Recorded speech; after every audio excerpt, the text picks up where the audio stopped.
16 mujeres que trabajaban en este edificio desarrollaron cáncer de mama, la mayoría jóvenes. Ninguna tenía antecedentes familiares. Y muchas de ellas se sentaban en torno a esta mesa. Las probabilidades de que sea casualidad son de 1 entre 1.000.000. Se examinaron las sospechas habituales: radiación, contaminación, productos químicos. Pero no se descubrió ninguna causa ambiental. El edificio fue evacuado en diciembre de 2006.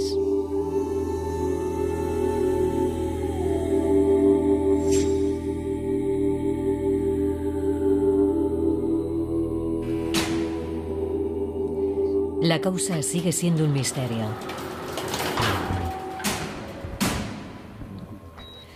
Una teoría controvertida es que el cáncer estaba causado por un virus, tal vez uno transmitido por un ratón. No es una idea tan peregrina como podría pensarse. 1 de cada 5 cánceres está causado por infecciones. Y están surgiendo pruebas de que podrían ser más. Algunas de las principales causas podrían deberse a virus y bacterias. Confío en que cuando tengamos toda la información sabremos que más de la mitad de los cánceres están causados por infecciones, y sospecho que podría ser hasta un 90 o un 95%. Por terrorífico que pueda parecer, encontrar una causa oculta como un virus no es una mala noticia. Al contrario, es un motivo de esperanza.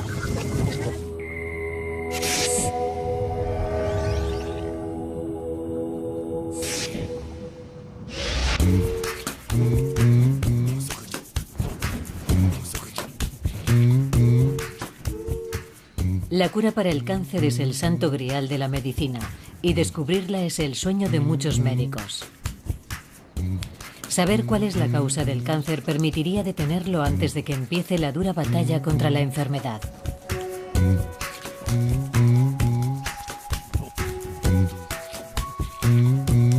El cáncer de mama que azotó los estudios de ABC de Brisbane representó una valiosa oportunidad para el Dr. Glenn Francis, patólogo.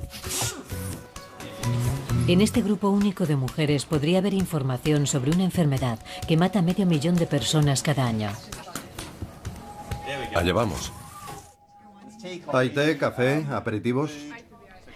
Glenn decidió reabrir el caso. Sin duda, esta concentración de cánceres es una de las más extraordinarias de Australia y puede que del mundo. Las probabilidades de que sea casualidad son ínfimas. Es extraordinario. La pregunta es, ¿cuál es la causa? Durante un periodo de unos 3 años, hubo una rápida sucesión de casos en mujeres. Creo que fueron 7 en 3 años.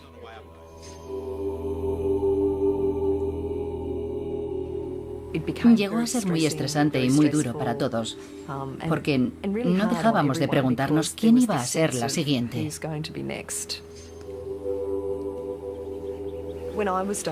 Cuando me lo diagnosticaron, todo mi mundo se vino abajo.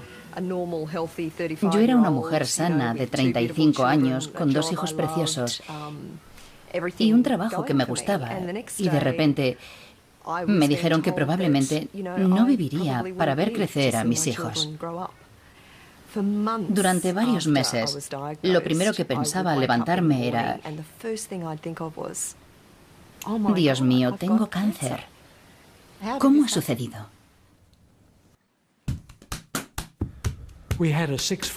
La incidencia de cáncer de mama era 6 veces la que indicaban las estadísticas habituales, lo cual era muy significativo. El profesor Bruce Armstrong dirigió la investigación inicial en las instalaciones de ABC. No hemos encontrado una explicación satisfactoria del aumento del riesgo.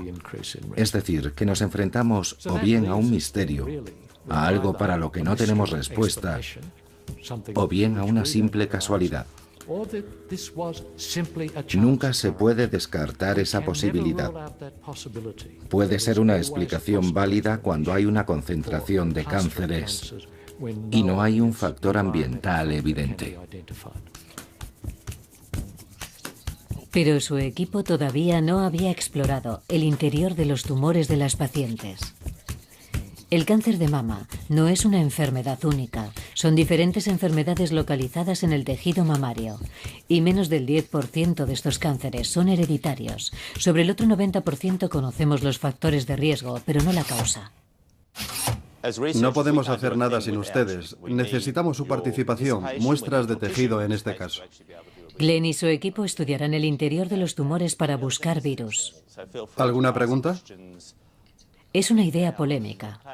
No está claro si los virus son la causa del cáncer de mama.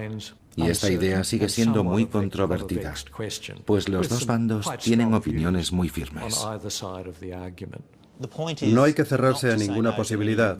No sabemos qué causa el cáncer de pecho, que es una de las principales causas de muerte de mujeres en todo el mundo. Hay que estar abiertos a cualquier posibilidad. Y Glenn no está solo. Hay otros investigadores en todo el mundo que creen que seguir el rastro de las infecciones puede transformar el futuro del cáncer. Una de cada 3 personas sufrirá algún tipo de cáncer a lo largo de su vida. Desde el momento del diagnóstico, la pregunta habitual es: ¿por qué a mí? En Londres, el profesor Mel Gribbs ha dedicado décadas a investigar por qué se forma un cáncer y cómo puede estar implicado un virus. Me llama la atención una idea muy extendida desde hace años sobre las causas del cáncer. La expectativa de que exista una causa única del cáncer. Es muy interesante desde el punto de vista psicológico. Creo que refleja un deseo humano natural y comprensible, aunque me temo que erróneo, de encontrar un culpable. Una causa, un enemigo externo. Hay que poder echarle la culpa a alguien. Una idea simplista. El cáncer no funciona así. Comprender el papel que representa un virus nos ayuda a descubrir cómo nace un cáncer. En parte, es como una lotería.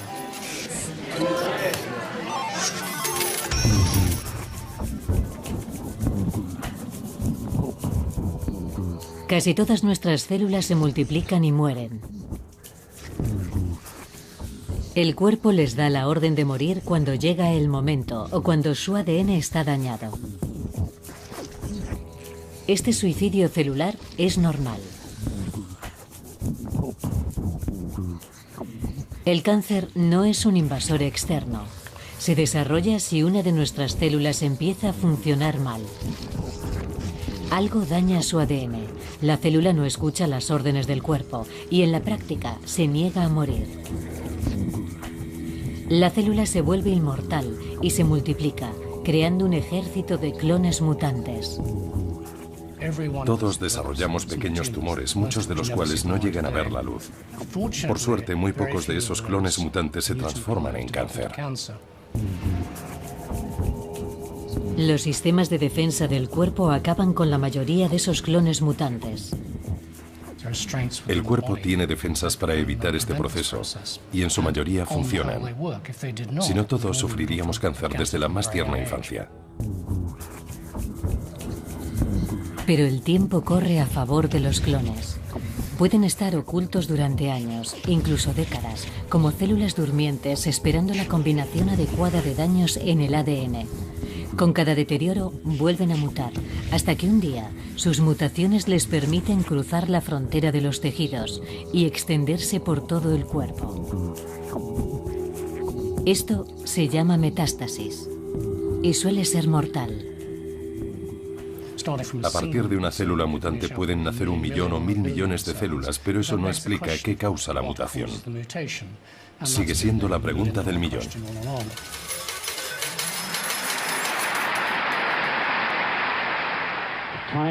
En Estados Unidos ha llegado el momento de que la concentración de esfuerzos que logró dividir el átomo y llevar al hombre a la Luna se dedique a vencer esta terrible enfermedad. En los años 70, dentro de la guerra contra el cáncer de Nixon, se gastaron millones de dólares en buscar causas víricas. Se encontraron algunas, pero en general los resultados fueron decepcionantes.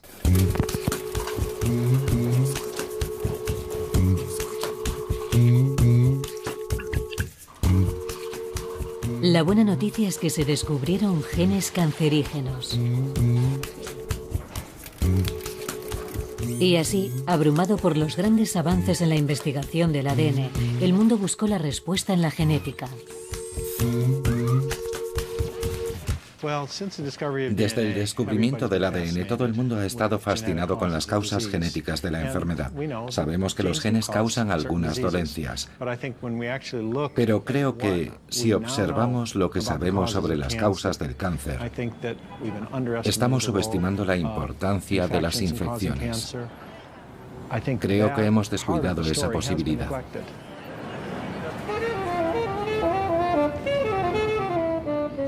El biólogo evolucionista estadounidense Paul Ewald defiende que los virus tienen un papel decisivo y que es hora de volver a estudiarlos.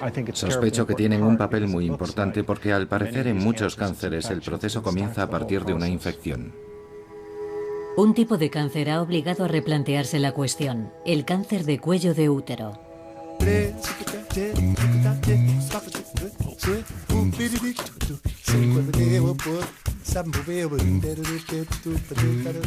Hace más de 150 años, los franceses acuñaron una curiosa expresión, cancer HD.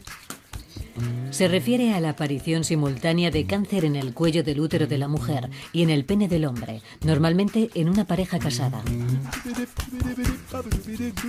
Se sospechaba la causa. Las mujeres casadas con maridos infieles tenían 10 veces más probabilidades de contraer la enfermedad. Las monjas estaban a salvo. El sexo tenía que ser la clave.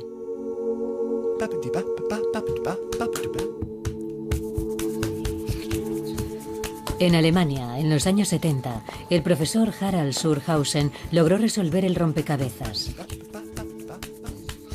Hay un virus que causa verrugas genitales, llamado virus del papiloma humano o VPH. Él sospechaba que podía estar detrás del cáncer cervical, pero la comunidad médica rechazó su propuesta. No solo fue recibida con escepticismo, sino incluso con un cierto grado de hostilidad por parte de algunos de los participantes.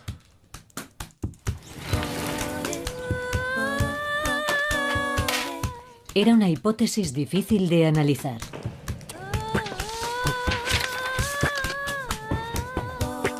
Estudió los tumores de sus pacientes buscando pruebas del virus, pero era difícil de aislar y aún más difícil de extraer. Progresábamos lentamente, sobre todo en los años 70, cuando teníamos dificultades para purificar los virus. Lo necesitábamos desesperadamente para demostrar nuestra hipótesis. Debo reconocer que en ocasiones me sentía muy frustrado. Pero no se rindió. Tras 10 duros años, su equipo logró aislar 2 tipos de virus: el VPH16 y el VPH18. Con esos 2 virus en la mano teníamos casi un 70% de positivos en las biopsias, lo que cambió por completo la situación. Distribuimos las muestras por todo el mundo y pronto se confirmó nuestra hipótesis. Se confirmó que el VPH16 y el VPH18 eran carcinógenos y podían transformar células sanas en cancerosas. A partir de ese momento, las pruebas de que el virus era la causa fueron cada vez más sólidas. Aunque las dudas entre la comunidad científica duraron un tiempo, por supuesto.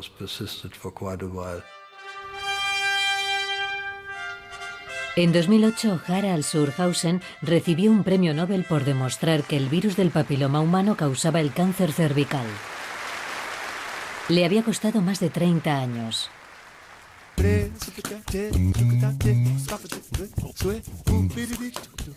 Hoy sabemos que hay más de 100 cepas de VPH y que están implicadas en diferentes cánceres. También sabemos que se expanden por vía sexual. Por fin se encontró el vínculo. La certeza de que un virus era el responsable dio lugar a la esperanza. Si se podía detener el virus, se acabaría con el cáncer.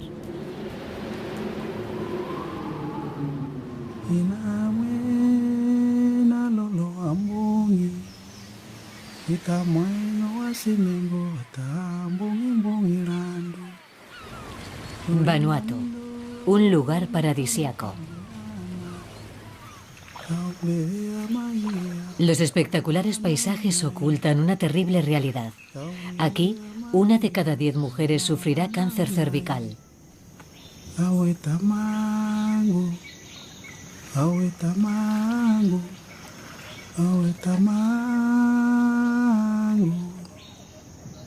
Marie Galep tiene 45 años. Se está muriendo de cáncer cervical.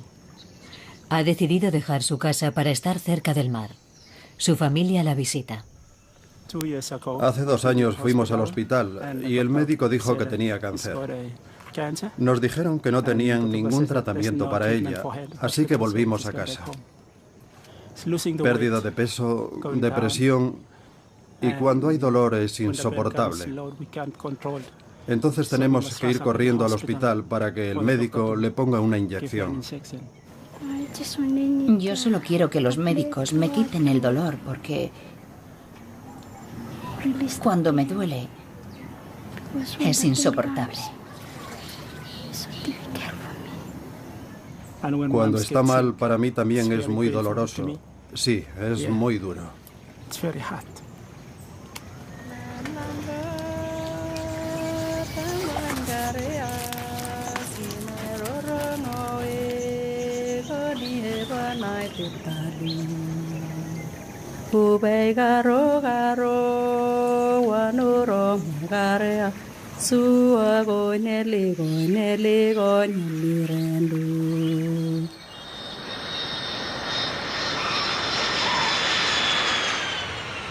Pero ahora ha comenzado una revolución silenciosa.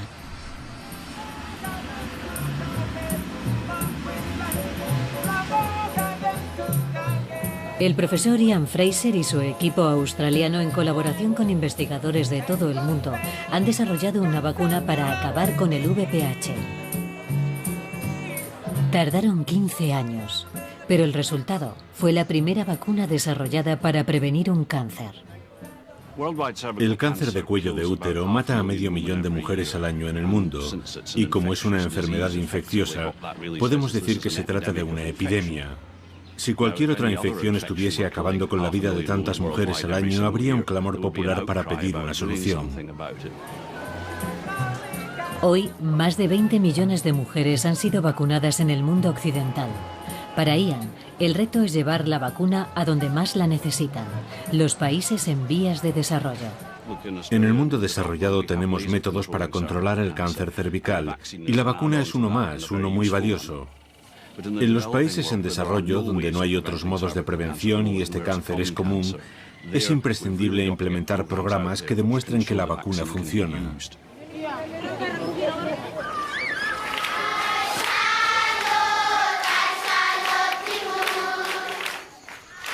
Hoy es el primer día de vacunación. Durante las próximas 3 semanas se inoculará a 1000 niñas.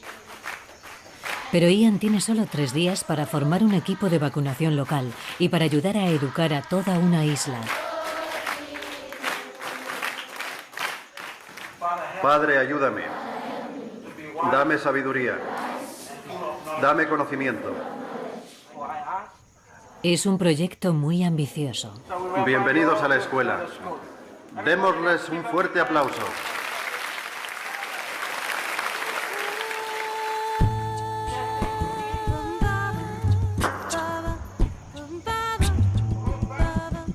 Cuando se introduce una nueva vacuna, al principio nadie sabe en qué consiste. Uno de los problemas es explicar que no basta con vacunar a las mujeres antes de que contraigan el cáncer.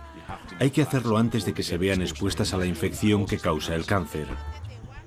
La mayoría de estas infecciones se contraen por vía sexual. Eso significa que tienen lugar durante la juventud. Otro problema es asegurarse de que las chicas acudan 3 veces a vacunarse y explicarles que no estarán protegidas si no reciben 3 dosis de la vacuna.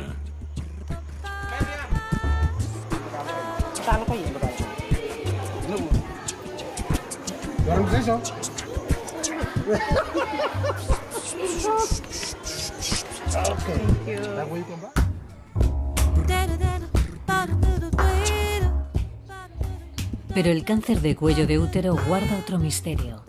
Alrededor del 80% de las mujeres de todo el mundo sufren infecciones por el virus del papiloma humano, pero solo el 2% llega a desarrollar un cáncer. La mayoría sufre la infección durante un par de años, pero no sabe que la tiene. Es una infección asintomática y el propio cuerpo la elimina. Pero en el 2% menos afortunado la infección continúa y acaba por alterar las células afectadas. Cuando el VPH infecta una célula, manipula el sistema de supresión de tumores de nuestro cuerpo. Entonces, el organismo envía un equipo de reparación. Si no se puede recuperar la célula, se le ordena morir. Pero el sistema inmunitario no detecta el VPH y este puede pasar desapercibido y reproducirse. Es un asesino silencioso porque la persona está infectada y no lo sabe, y mientras el virus hace daño. No se sabe por qué. Solo algunas mujeres contagiadas por el virus desarrollan el cáncer. Tiene que haber otros factores implicados. El VPH no es el único factor necesario para desarrollar cáncer cervical. Otros factores determinan si la persona infectada lo desarrolla. En otros cánceres es posible que un virus tenga importancia, aunque no sea suficiente para desarrollar la enfermedad. Eso es lo que queremos comprender. Hoy sabemos que el virus del papiloma humano es una infección común que a veces es cancerígena. En Brisbane, a miles de kilómetros de distancia, Glenn Francis se pregunta si podría estar relacionado con el cáncer de mama.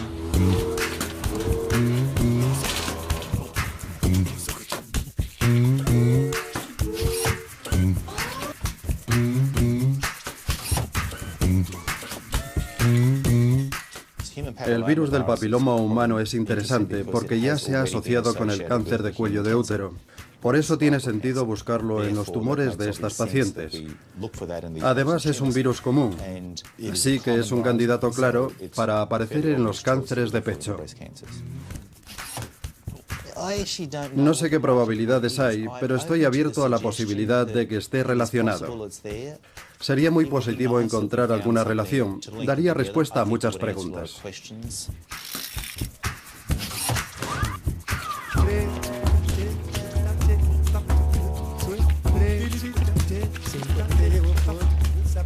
Diferentes estudios internacionales proponen una relación entre el VPH y el cáncer de mama. Muchos están patrocinados por el profesor emérito James Lawson, de Sydney. En mujeres australianas, en los tumores de pecho de mujeres australianas, hemos encontrado virus en el tejido canceroso de aproximadamente la mitad. Pero prácticamente no se detectan virus en el tejido mamario sano. Y se trata de tejido extraído a mujeres que se han sometido a cirugía estética, así que está totalmente sano. Los estudios indican que las pacientes con cáncer de mama más jóvenes tienen mayores tasas de infección por VPH. James Lawson cree que el virus se transmite por vía sexual y que la alimentación y las hormonas pueden acelerar el proceso. Nosotros e investigadores de otros 15 países hemos encontrado VPH, el virus del papiloma humano, en aproximadamente la mitad de todos los cánceres de mama. Es muy sospechoso. Pero hasta ahora, las pruebas de que el VPH causen el cáncer de mama son meramente circunstanciales. No basta con encontrar virus en las células, hay que demostrar que hacen algo en la célula y que al eliminarlos eso deja de suceder. Si se demuestran esas dos cosas, ya tenemos por dónde empezar. Creo que todavía es muy pronto. Personalmente estoy abierto a la posibilidad de que los virus tengan algo que ver, pero los datos que tenemos indican lo contrario. Por último, habría que usar la vacuna de Ian Fraser, y si previene el cáncer de mama, tendremos una prueba definitiva.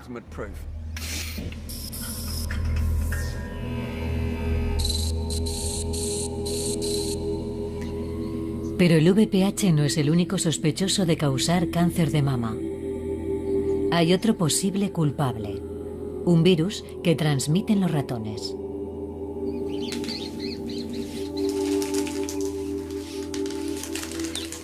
En los años 30, unos científicos que estudiaban el cáncer de mama en ratones descubrieron que estaba causado por el virus del tumor mamario del ratón, el MMTV. Es un virus muy dañino que se introduce en células sanas y corrompe el ADN. Puede estar oculto mucho tiempo y activarse al contacto con hormonas. Si este virus puede causar cáncer de mama en ratones, ¿podría causarlo también en seres humanos? Sería una buena noticia, porque en los ratones la vacunación previene los tumores mamarios. Somos animales igual que los demás y sabemos que muchos cánceres en animales están causados por virus. El profesor James Holland de Nueva York opina que habría una relación evolutiva entre los virus. Si el cáncer de mama en humanos estuviese causado por un virus, sería muy próximo al que lo causa en los ratones. La naturaleza no inventaría dos formas de hacer lo mismo.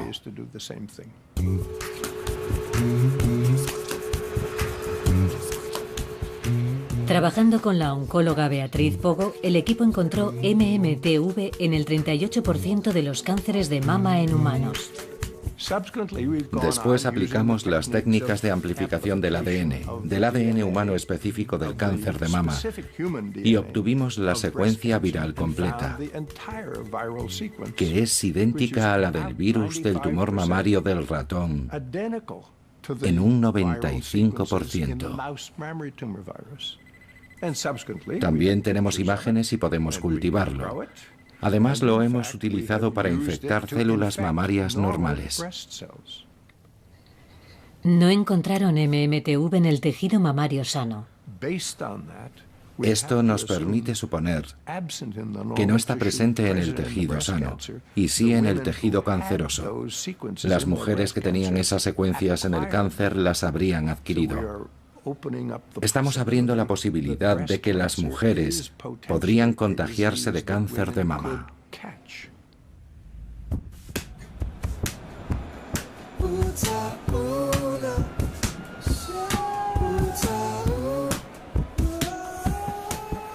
Sospechan que los ratones podrían transmitir el virus a las mujeres. Todas las mujeres han visto ratones. Los ratones están en contacto con nuestros alimentos. Todos los países civilizados admiten que hay un cierto nivel de contaminación de cereales y otros alimentos. Pero no tenemos pruebas. Son especulaciones. La geografía aporta otra pista. Hay muchos más casos de cáncer de mama en Occidente que en Asia, pero la incidencia entre los inmigrantes asiáticos es la de sus países de acogida.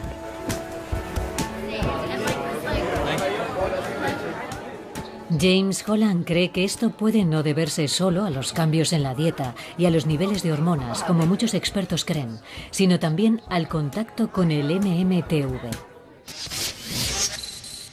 Unos investigadores canadienses han elaborado un mapa de los países con mayor densidad de cáncer de mama y otro con la distribución mundial del ratón común, Mus domesticus, uno de los principales portadores del MMTV.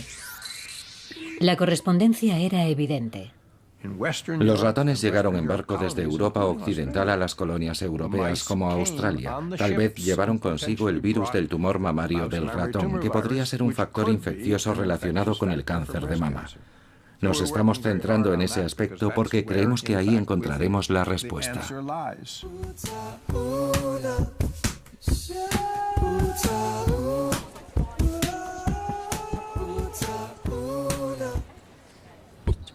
Los ratones causan cáncer. Algunos, como el profesor David Bowe, biólogo molecular, no están convencidos. Las historias como las que cuenta Holland convencen a mucha gente porque son agradables, sencillas y atractivas. Necesitamos y deseamos creer historias sencillas, pero la ciencia es más compleja que eso. Defienden que han descubierto algo que otros investigadores han buscado y no han encontrado, pero sus pruebas son muy débiles y es más fácil explicarlas como contaminación. He leído sus artículos y he visto sus pruebas y estoy convencido de que los datos son incorrectos y no hay que tomarlos en serio. El debate ha hecho opinar a los expertos. Si tenemos en cuenta todos los datos, no podemos decir que es una tontería, que no hay nada. No puede ser cierto. Como científico lo que veo es trabajo por hacer, no discusiones que hay que reprimir. La historia se complica más porque parece que hay diferentes virus implicados en el cáncer de mama.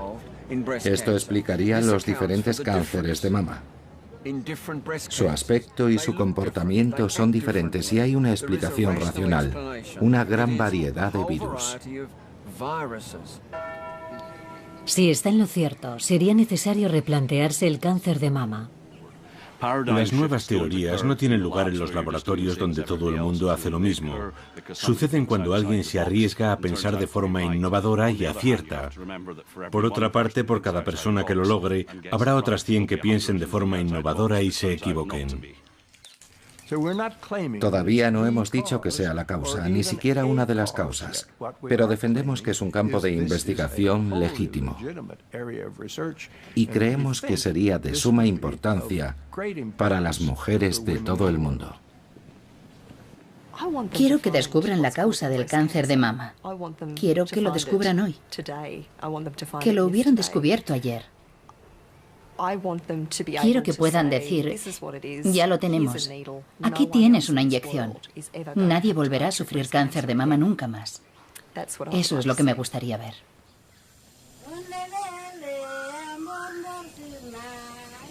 Pero acabar con el cáncer es un desafío. Es el segundo día de vacunas en Vanuatu y el equipo de Ian Fraser viaja a una escuela remota en un extremo de la isla principal.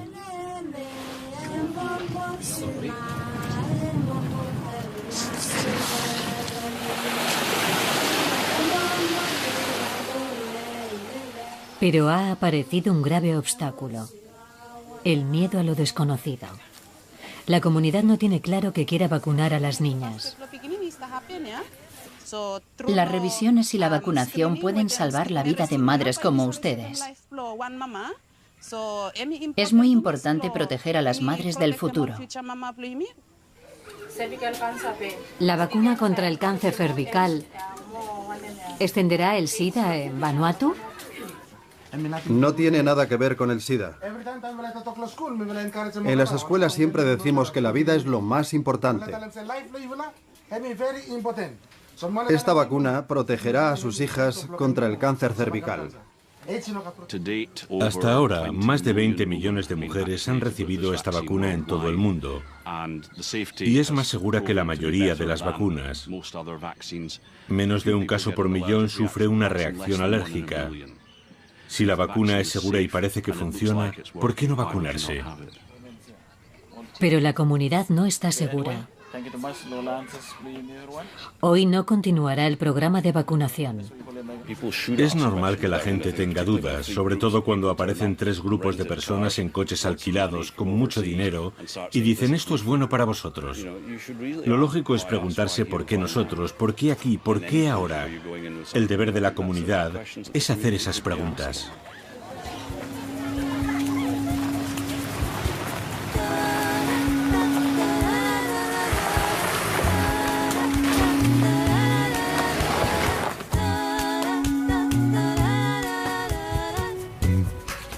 En todo el mundo se diagnostican más de 10 millones de casos de cáncer al año.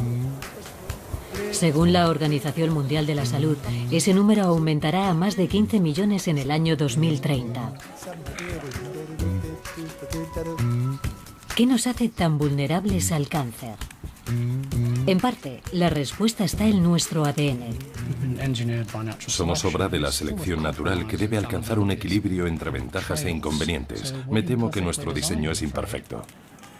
En nuestro cuerpo se dividen millones de células al día. A veces hay errores.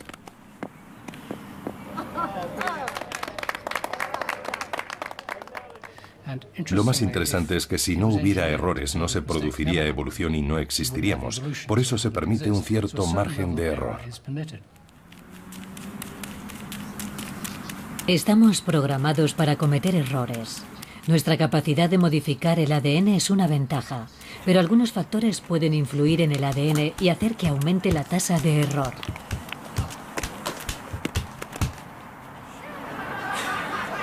Comprender su funcionamiento puede ayudarnos a saber cuáles son las probabilidades. Las tragaperras es una buena metáfora del desarrollo del cáncer en nuestro cuerpo.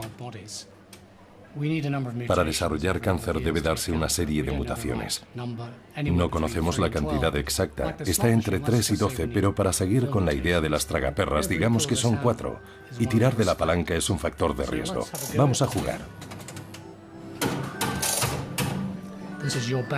Este es el fondo genético que heredamos de nuestros padres. No podemos elegirlo. Una tirada más. Ha salido un as. Esa es una mutación. Mala suerte. La próxima tirada es una representación del estilo de vida. Podría ser la dieta o el ejercicio que hacemos, por ejemplo. En este juego de azar, cuanto más tiempo sigamos jugando y más veces tiremos de la palanca, más probable será encontrar un as, es decir, sufrir una mutación.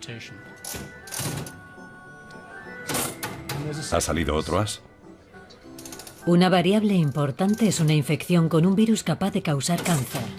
Ahí tenemos la infección vírica, 3 ases. La cosa se está poniendo fea. Es posible desarrollar un cáncer, pero todavía falta algo.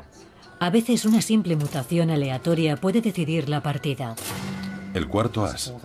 4 ases seguidos. Una serie de ases, una serie de mutaciones. Eso es el cáncer, un juego de azar.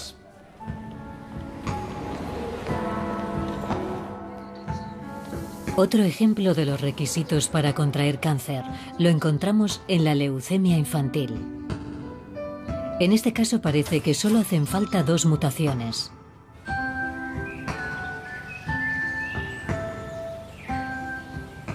Este es Joe. Vive con su madre, su padre, su hermana Hailey y su hermano, el pequeño Alex. Tiene un perro que se llama Scruffy, un hámster llamado Harry y 2 peces, Bubbles y Beryl. Joe enfermó durante su primer año de colegio. Igual que tú, ¿verdad, Tom? Esta es la historia de lo que sucedió. Hace 5 meses a Thomas Kaup, de 5 años, se le diagnosticó leucemia linfoblástica aguda. A Joe le hicieron muchas pruebas. Algunas dolían un poco, pero mamá y papá estaban siempre con él para cuidarlo. Su hermano gemelo, Daniel, está sano.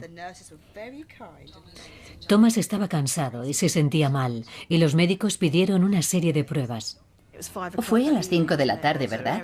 Fue Mary Morgan, la especialista. Estábamos caminando por la sala esperando los resultados. Nos mandó entrar en la consulta con la enfermera y los tejidos. Entonces pensamos, esto no va a salir bien, ¿verdad? Entonces... En ese momento nosotros... Bueno, ya nos temíamos lo peor. El médico del hospital habló con los papás de Joe y les dijo que Joe tenía leucemia. Cuando nos lo dijo no fue una gran impresión porque en cierto modo... Pero era la peor noticia del mundo. Sí.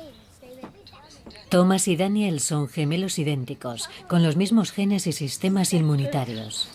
¿Por qué uno tiene cáncer y el otro no?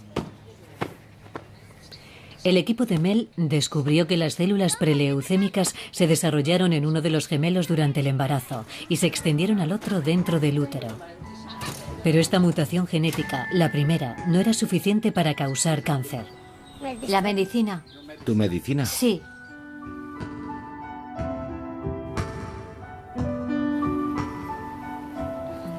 Las siguientes pruebas revelaron que las células madre de la sangre de Thomas tenían otro defecto que las hizo mutar de células preleucémicas a leucemia.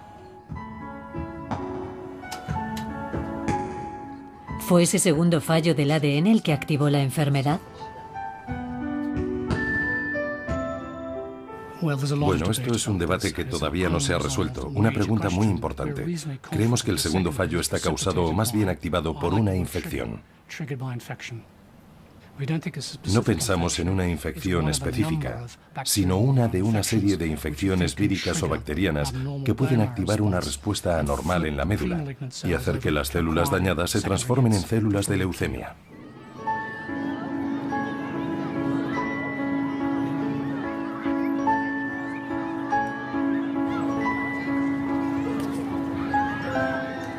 Parece que el momento de la infección es fundamental.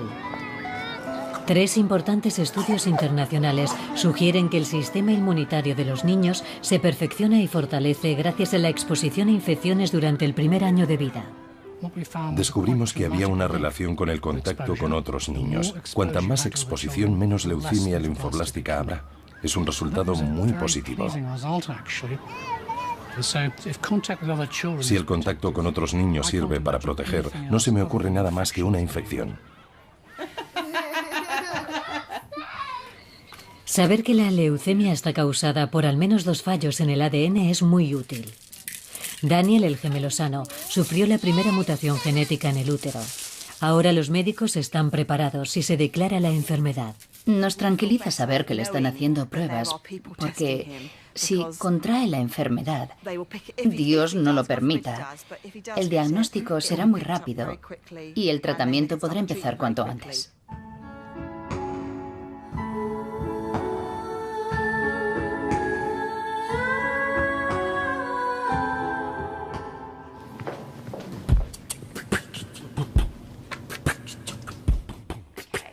El primero es A10278. En Brisbane, Glenn Francis ha analizado los tumores de las mujeres del grupo ABC. 10316. Ahora su equipo está estudiando los resultados. Hemos obtenido datos muy interesantes, al menos sobre el subtipo de tumores. Puede que sean algo diferentes de lo que esperábamos. No es nada concreto, pero hay indicios. En Perth, Australia Occidental, otra investigación médica de éxito estuvo basada en indicios. Durante décadas los expertos creían que el cáncer de estómago estaba causado por las úlceras pépticas y estas por el estrés. ¿Quién fue la primera persona que dijo que el estrés causaba úlceras? Ahora es imposible saberlo. Seguro que habrá sido la madre de alguien en la Edad Media. Para nosotros esa teoría no era un dogma, pero sí para los demás. Ese dogma no pudo con la convicción del científico australiano Barry Marshall de que las bacterias eran las auténticas culpables. Las helicobacterias son bacterias en forma de hélice o espiral que con los años pueden causar cáncer de estómago. Por eso son famosas. Gracias a su descubrimiento, ahora es posible curar esta grave enfermedad. Ha beneficiado a millones de enfermos. La tenacidad de Barry Marshall y su colaborador, el doctor Robin Warren, les valió un premio Nobel. Tardaron 20 años en demostrar su teoría.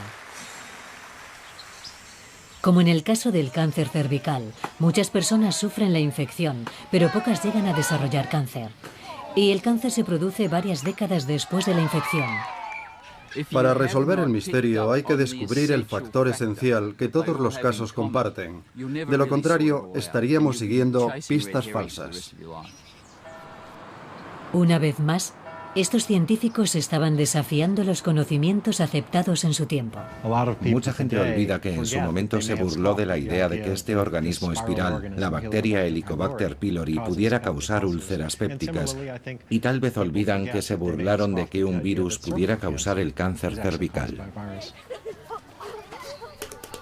Si una infección puede causar cáncer cervical, cáncer de estómago y posiblemente leucemia infantil, ¿no deberíamos preocuparnos? ¿Cualquiera de nosotros podría contraer cáncer? La respuesta es sí y no.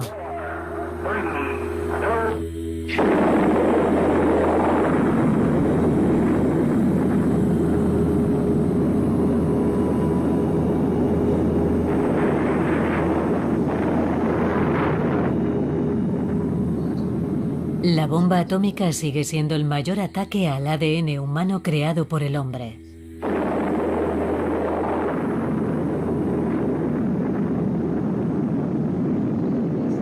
Pero incluso esa terrible nube tiene su parte positiva.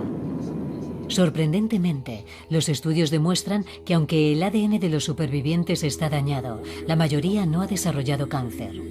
Ni siquiera este grave ataque al ADN fue un factor suficiente por sí solo. Las consecuencias no fueron tan graves como podría esperarse dada la gravedad de los daños. Esto confirma que tenemos una gran capacidad de reparación y que una simple mutación del ADN no es suficiente. Es un proceso mucho más complejo de lo que imaginamos. El verdadero desafío es tener en cuenta la complejidad. Para descubrir el comportamiento del cáncer, no podemos obviar la complejidad. Para desarrollar un cáncer deben intervenir muchos factores. Así que no es posible contagiarse de cáncer como de un resfriado, al menos para los seres humanos. Solo se conocen dos tipos de cáncer puramente contagiosos. El primero se da en los perros y es poco frecuente. El segundo lo sufre este marsupial australiano, el diablo de Tasmania.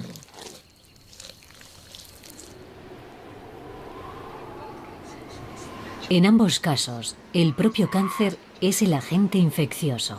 Ha evolucionado para superar el sistema inmunitario del animal. Por suerte, los cánceres humanos no se comportan así. Hay alguna excepción, pero es poco frecuente. En general, tenemos que tener en cuenta que el cáncer no es una enfermedad contagiosa. El cáncer de otra persona no puede contagiarnos porque nuestros mecanismos de defensa nos protegen. Pero sí podemos adquirir infecciones capaces de activar un cáncer, y de hecho lo hacemos.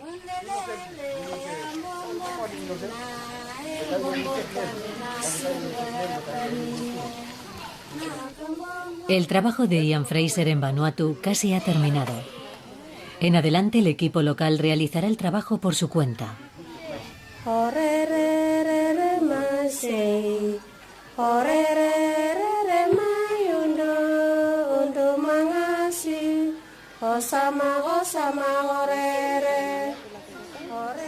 Desde que se descifran sus misterios bajo el microscopio hasta que se distribuye una vacuna, erradicar una enfermedad grave requiere dedicación, dinero y, como el cáncer, mucho tiempo. Si la infección que causa el cáncer cervical se contrae en la juventud y los cánceres tardan unos 20 años en desarrollarse, no veremos los resultados del programa de vacunación hasta dentro de unos 20 años.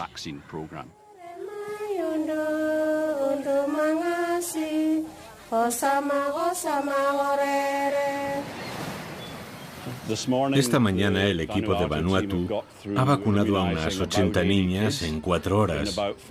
Es fantástico. Esto es lo que intentábamos conseguir y lo han hecho solos. Estoy encantado de que funcione. Nuestro trabajo aquí ha terminado.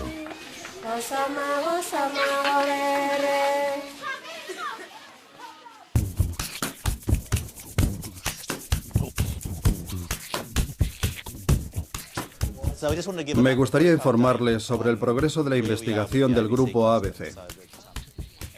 Un año más tarde, Glenn Francis y su equipo de Brisbane han obtenido muestras de tejido de un grupo de cánceres poco habitual. Sin embargo, de momento no hay pruebas del virus. Esto no quiere decir que no esté ahí, sino solo que aún no lo han encontrado. La verdad es que estoy emocionado porque tenemos indicios de algo. Creo que no hemos estudiado con suficiente detalle el VPH. Podríamos analizarlo de otra forma, con diferentes métodos. El proyecto va bien, pero queda mucho por hacer. Tal vez no haya ningún virus, pero un buen lugar para buscarlo es en el grupo de mujeres de ABC. No podemos ignorar estas agrupaciones, porque algún día aparecerá algo importante.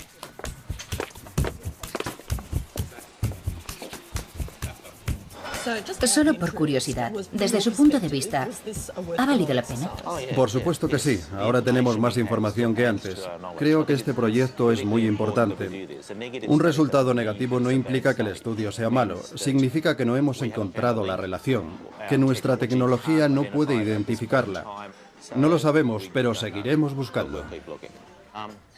Solo ha pasado un año, y para alguien que busca virus, eso no es nada. Si el agente es persistente, también debe serlo el investigador. En todos los casos es un proceso laborioso, requiere tiempo y mucha paciencia.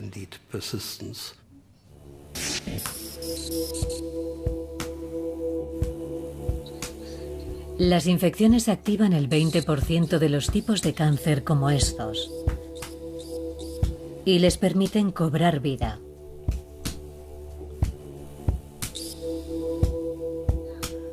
Una nueva generación de investigadores está buscando virus en otros tipos de cáncer. Las nuevas vacunas son buenos incentivos.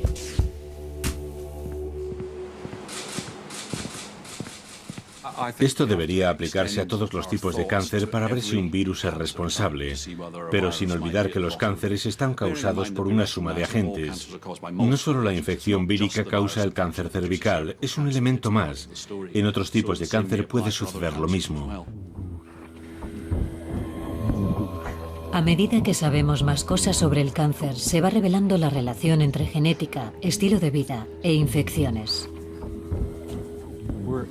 Estamos en medio de una revolución silenciosa, una revolución que nos obliga a reconocer que los agentes infecciosos tienen un papel importante en el desarrollo del cáncer. Cuando comprobamos que un agente infeccioso causa una enfermedad, suele haber un modo de evitarlo. Podemos crear una vacuna, administrar un medicamento o mejorar la higiene para evitar las infecciones. Uno de los tres sistemas suele dar buenos resultados. Da miedo, pero al mismo tiempo creo que es una buena noticia.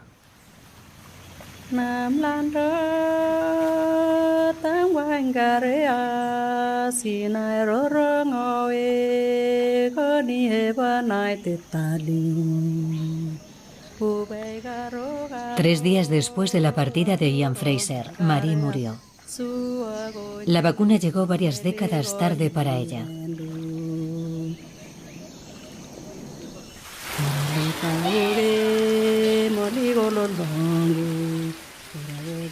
Pero puede que estas niñas no tengan que preocuparse nunca por el cáncer cervical. Están deteniendo el virus que activa el cáncer. Descubrir que un virus es la causa no es motivo de pánico.